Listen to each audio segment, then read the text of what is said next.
ஒரு காட்டில் ஒரு காகம் இருந்தது. அதற்கு தன்னை பற்றி பெரிய கர்வம். அது எப்போதும் மற்ற பறவைகளை விட தான் வேகமாக பறப்பதாக நினைத்துக் கொண்டது.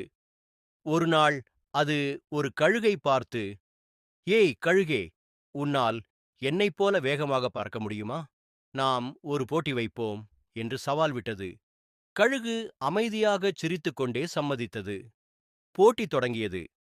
ஆரம்பத்தில் காகம் மிகவும் லேசான பஞ்சு மூட்டையோடு மிக வேகமாக முன்னேறியது. கழுகு கனமான உப்பு மூட்டையோடு மெதுவாக பறந்து வந்தது.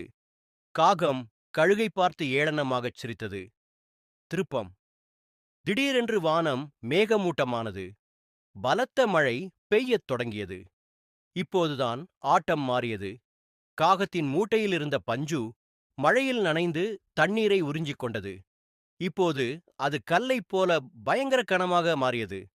காகத்தால் சிறகடிக்கக் கூட முடியாமல் தவித்தது. ஆனால் கழுகின் மூட்டையில் இருந்த உப்பு மழையில் கரைந்து காணாமல் போனது. இப்போது கழுகின் மூட்டை காலியாகி மிகவும் லேசானது. கழுகு மிக எளிதாக பறந்து மலை உச்சியை அடைந்து வெற்றி பெற்றது.